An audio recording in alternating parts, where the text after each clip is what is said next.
یو سړی کشته چولې دی او دې صاحب نصاب هم دی، مثلا د سره چې کوم دی 4-5 لک روپۍ دي، نو د هغې د وجې نه دې صاحب نصاب ګرځېدلی دی. بل طرف ته د کشته چولې دی او دې په کش کې پیسې ورکوي، نو چې د څومره پیسې مثلا 1 لک ورکړي دي، 50,000 ورکړي دي، 1.5 لک 2 لک چې څونه پیسې د ورکړي دي په کش کې، هغه پیسې به هم رالي او د 50 لک روپو سره به اندازه به لګي. اگر چې دا د په اختیار کې اوس نه دي، خو اندازه ولې دا پیسې خو مستا دي کنه جی، ستالاس ته واپس دا راځي په نقد په صورت کې، نو هغه پیسو اندازه به هم دی لګي او د زکات مال سره به یوځای کوي او دا غینه به هم دی څور کوي جی، پوه شو جی، زکات به ور کوي. یو سړی داسې د چې چاله قرض ور کړی دی 15 لک 10 لک روپۍ چاله قرض ور کړی دی او د نور شیز د وجې نه دی صاحب نصاب ګرځېدلی دی، سونه د ورسره، چاندي د ورسره، مال تجارت دی ورسره، نو هغه چاله چې د قرض ور کړی دی ته هغه قرض پیسې به هم دی د زکات په حساب کې شاملوي. صحیح ده جی.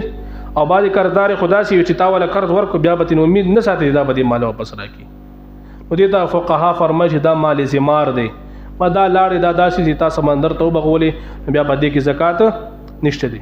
نو چې تا چاله قرض ورکړی دی قرض، صحیح ده جی، تا ته امید دی چې دې به ما ته دا قرض واپس ریټرن کوي، دا هغه قرض پیسو به هم ته څه کوې جي اندازه لګې او زکات به ورکې.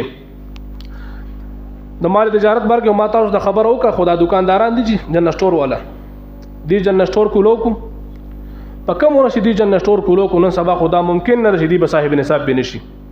صحیح ده جی.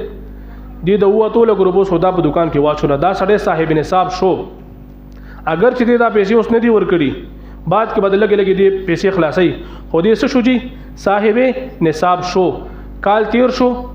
صحیح ده جی.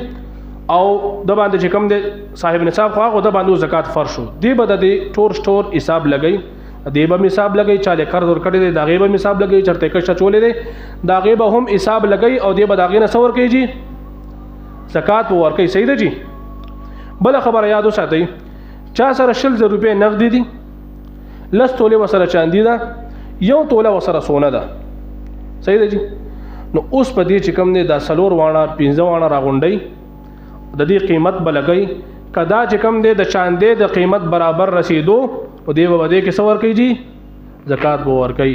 یو مسله دا ده چا سره خالصتا سونه ده 15 تولې ده 6 تولې ده، اوس تر 6 تولې یا 15 تولو سونه پیسې راواله د 12 لک روپۍ یا 15 لک روپۍ جوړیږي، خو خالصتا سونه ده ور سره. څه جی خالصتا سونه ده ور سره، نو په دې خالصتا سونه باندې زکات نشته تر څو پورې چې د سره پکې نقدي پیسې نوي یا چاندي وسره نوي.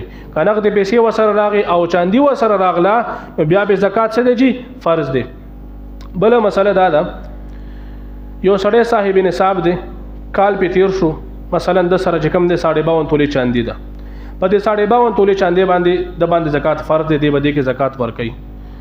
د زکات د ادا کېدو نه 2 ورځې مخکې د سره چې کوم دی 10 لک روپۍ نورې هم راغې. صحیح ده جی. اوس پته دا سوچ کې صبر په 10 لک روپۍ خو کال نه دی تیر نه جی، په دې باندې کال تیرېدل شرط نه دی، دا به هم ته د زکات مال سره سکے جی حسابه. په دې مسلو باندې امام خالد تاسو پوهیږئ به ان شاء الله، هغه څوک به څوک چې زکات ورکړي. صحیح ده جی. او دا د زکات مسالې زموږ محترم مون خواجیبه مسلمانان یو کنه جی، چې کله باندې میاش راشي بیا خلکو ته بوسونه کوو. تانوی رحمت الله علیه لیکلی دی طلب العلم فریضه علی کل مسلم و مسلمه، چې په هر نارینه زنانه باندې دومره علم فرض دی چې به 24 غنټې ژوندۍ تیر کړي. نو هغه هم دا علم دی چې د زکات مسالې به کې تیز دکې، د حج مسالې به کې تیز دکې، د موز مسالې به کې تیز دکې، د روزي مسالې به کې تیز دکې. او دا علم فرض دی په تاسو باندې، دا مسالې د کول په تاسو باندې فرض عین دي، دا به زده کوئ. صحیح ده جی. زکاتونه وباسو زموږ محترم صحیح مصرفونه ته زموږ زکاتونه نزيږي. خجی په جواهراتو کې زنانو چې کوم نه ګوتما چولې د سرو کالي چولې دي، غړ غړ بنگړي د سرو چولې دي، په دې کې د زکات حکم دا دی. نبی صلی الله علیه وسلم مخ ته زنانه راغه دغه د لور په لاس باندې د سرو کړي وي، الله رسول ته فرمایل چې ستاد ته د لور د دې بنگړو طرف نه زکات ورکې کنه ورکې وینه د الله رسوله وته دا غواړي د قیامت ور ستاد لور د بنگړي د هور په شکل کې بدل شي او ستاد لور په دې لاس کې د هور رانډي شي وینه بیا دې زکات ورکو. نو هغه په هغه ټیم د خپل لور د لاس نه چې کم دي ټول بنگړي او نبی سلام مخ ته کې خدا زکات دي. نو پته ولګېده چې په جواهراتو کې هم زکات شته دی. د ښځو غټ غټ بنګړي چوري او زکات یې نه ورکوي. دا خو زما ځان له استعمال لپاره دي، ځان له استعمال لپاره دي او که د بل له استعمال لپاره دي، خو زکات پکې شته. نارینو دپاره سونه حرامه ده. صحیح ده جی. نارینه سونه نشي استعمالولی، ګوتما د سرو زرو یا امیل د سرو زرو نشي اچولی. صحیح ده جی. نارینه صرف او صرف د چاندې ګوتما چولی شي، هغه هم صرف 4.5 ماشې چاندي وي، دا چولی شي. که بالفرض بیا هم یو سړی نه منې کی یو سونه استعمالی د سرو ګوتمې په لاس کې ده، نو اوس په دې چې کم دی د سرو د دې ګوتمې زکات ورکوي. موږ پاکستان کې یو الګ دی کنه ماشاءالله 2.5 کیلو سونه غاړې ته چولې ده. هغه د لوګي نه مړ شو د ظالم بچي 2.5 کیلو سونه غاړې ته چولې ده. نو د دې بدشي کله سرو راکټ چا جوړ کو یا د لاس کړه د سې چې جوړ ک جواهراتو کې، نو نارینو باندې خو حرام ما تاسو ویل، خو که به هم چولې ونه دې بد دې سرو زرو نسور کوي جی زکات با ور کوي جی.